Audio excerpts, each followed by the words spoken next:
Tout à l'heure, Gérard, tu as abordé, quand on a parlé des coups montés, tu as abordé la manipulation. Et j'aimerais bien revenir sur ce thème parce que c'est un thème dont on entend parler, qu'on entend pas partout, tout le temps. Et il y a beaucoup de confusion là-dessus, en fait. Il y a vraiment besoin de distinguer une manipulation qui fait partie de la normalité, je vais m'expliquer, enfin on va s'expliquer, une manipulation perverse. Et les gens confondent souvent les deux. Quand j'ai réalisé ça, ça m'a beaucoup soulagée parce que dans cette histoire de vie-là, la manipulation, ça prenait beaucoup de place. Et en fait, quand j'ai réalisé que on ne pouvait pas ne pas manipuler parce que l'organisme est conditionné et que de par son conditionnement, ça induit un comportement particulier chez l'apparent autre, c'est une manipulation, on pourrait dire, et ça se fait comme ça. Mais qu'est-ce que ça m'a soulagée? Parce que on pourrait dire c'est pas naturel, mais c'est normal. Hein, c'est naturel. Ben, je dis normal dans le sens où c'est conditionné, mais pas naturel parce que c'est quand même un conditionnement actif. C'est pour ça que je dis ça comme ça. Tu vois ? En fait, on ne peut pas ne pas manipuler. C'est impossible de ne pas manipuler. Je veux dire, on prend un stylo, on le manipule. En fait, manipuler, c'est ça au départ. C'est simplement utiliser une fonction. Manipuler, ça vient de main. Hein. Et on ne peut pas ne pas manipuler. On mange, on prend sa fourchette, on manipule la fourchette, on manipule les aliments que l'on mange. Manipuler, c'est ça au départ. Et évidemment, quand on va acheter du pain à la boulangerie, on dit bonjour et on sourit, c'est une forme de manipulation.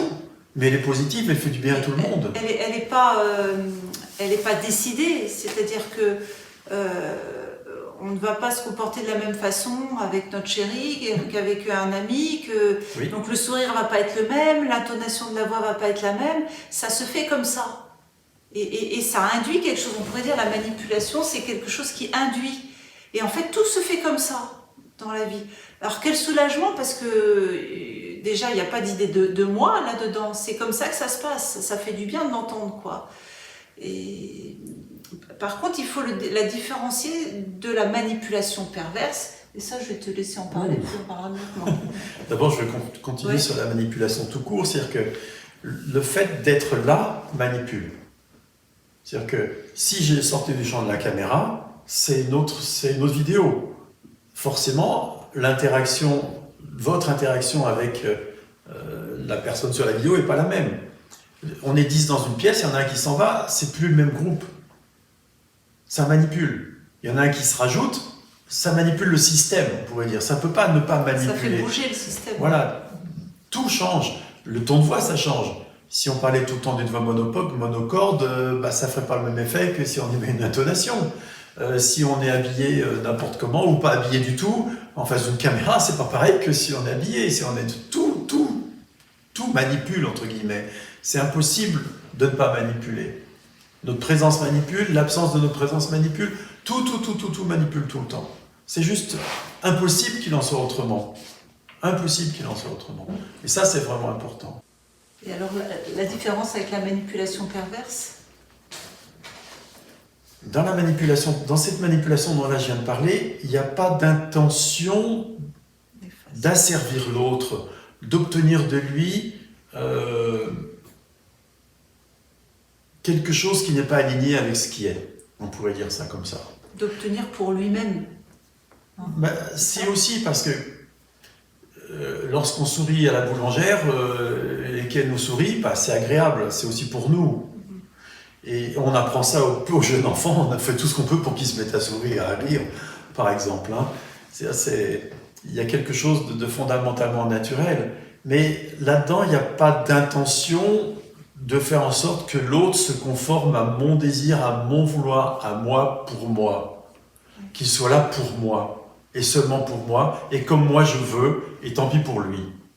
En fait, on pourrait dire, il est impossible de ne pas manipuler, mais on peut manipuler avec l'autre, en collaboration avec l'autre, avec lui, il est d'accord pour qu'on joue ensemble, à se parler, ou à se sourire, ou etc., entre guillemets, jouer bien sûr. on peut manipuler sans l'autre. C'est moi pour moi, toi, je m'en occupe pas. Et on peut manipuler contre l'autre. C'est-à-dire que tu fais ce que je te demande et puis c'est tout. Il va y avoir là imposition de quelque chose. Et là, ça devient pervers, entre guillemets, dans le sens psychanalytique du terme. Hein. C'est-à-dire que c'est moi pour moi et toi, tu fais ce que je te demande et puis c'est tout. Tu dois être soumis à mon désir. Et là, ça devient pervers. Et là, on est dans le pouvoir négatif aussi. En fait, on pourrait parler de l'évolution, de comment ça se passe, l'évolution humaine, comment l'enfant grandit, l'adulte grandit. Au départ, on croit que... Enfin, on a tous l'histoire du paradis perdu quelque part dans la tête. C'est aussi pour ça qu'on cherche le bonheur. On sait tous quelque part que sans moi, sans l'idée d'être quelqu'un, c'est le bonheur. Dans cette fusion où il n'y a pas d'identité personnelle.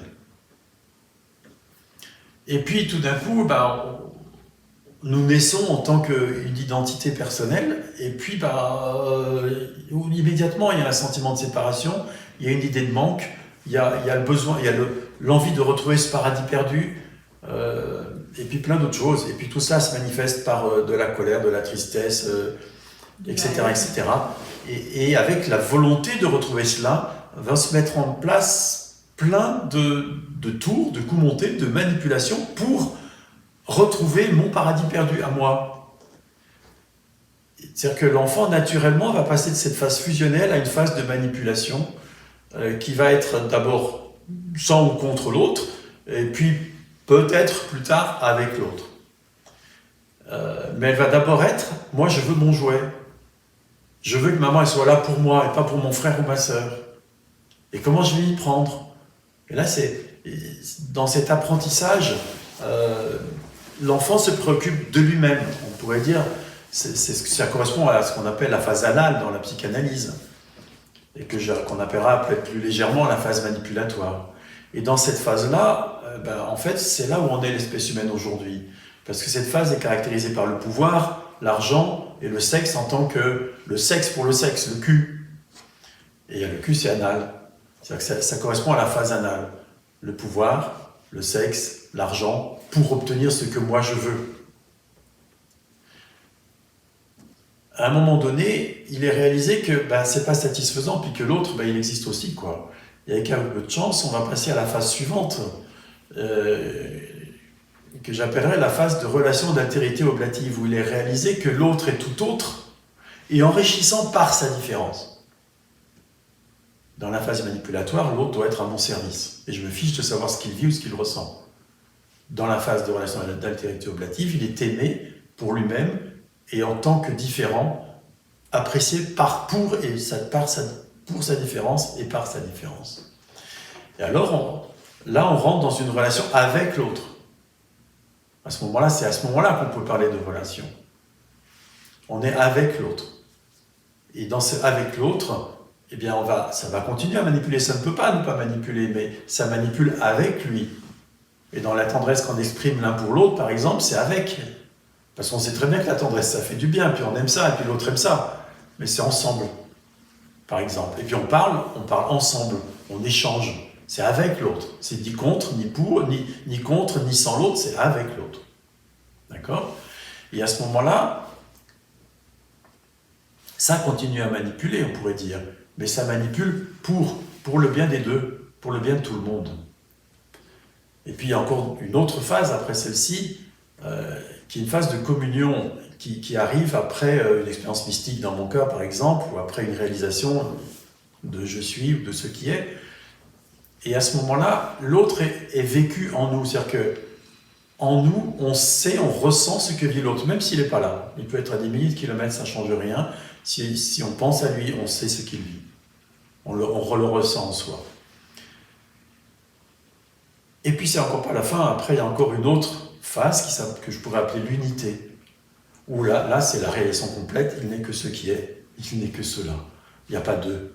Ça c'est l'unité, il n'y a pas d'autre. Et d'une façon générale, l'espèce humaine aujourd'hui est bloquée au stade manipulatoire, au stade sans ou contre les autres. C'est moi, pour moi, et l'autre est là pour moi. Alors de tout ça, on peut retenir, il est impossible de ne pas manipuler. La question, c'est est-ce que je manipule sans me préoccuper des autres, contre les autres ou avec eux? Et quand c'est avec eux, alors c'est pour le bien de tous.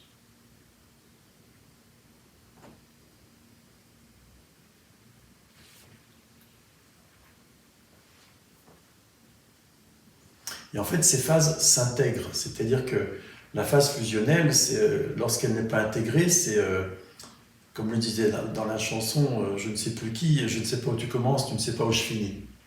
Il y a un mélange, on ne sait plus qui est qui.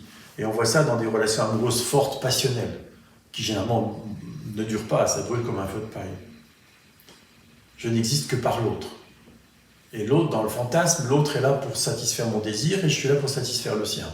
Ça peut marcher un temps, mais ça ne peut pas marcher très longtemps. Parce qu'à un moment donné, l'autre, il a envie, lui, de son... Enfin, on est différents, donc nos désirs ne sont pas toujours ajustés, quoi. À un moment donné, ils ne sont plus ajustés, ces désirs. Et à ce moment-là, on dit, bon, mais tu ne m'aimes plus, ou mais tu ne m'aimes pas, ou mais voir, tu ne m'as jamais aimé, parce que tu ne satisfais pas mon désir à moi. Et l'autre va dire la même chose. Lorsque cette phase s'intègre, on va être amoureux, mais un peu comme on tombe amoureux d'un nouveau-né. On sait très bien qu'il est tout autre, et cependant c'est craquant. Un nouveau-né, la plupart des gens sont attendris par un nouveau-né, par l'innocence d'un enfant, etc. Et ça, c'est lorsque la phase fusionnelle est intégrée. Et c'est une phase orale aussi, c'est-à-dire que la maman qui dit à son petit « je vais te manger », c'est oral, voyez-vous, mais c'est sans confusion, sans confusion. La phase manipulatoire, je disais, au départ c'est sans ou contre l'autre, et ensuite, une fois que ça s'intègre, c'est avec l'autre. Et la communion, eh bien, on vit l'autre en soi. Et si l'autre aussi vit en communion avec nous, eh bien, l'autre aussi, nous vivons lui. Et ce qui est frappant, c'est que dans le premier stade, on vit par l'autre, dans le deuxième stade, avec l'autre, la troisième, en l'autre. Et si on écoute ce qui se dit dans les églises, par lui, avec lui et en lui, dans l'unité du Saint-Esprit. C'est intéressant. Les phases sont intégrées à ce moment-là. Et comme disait le Christ, j'agis pour le Père.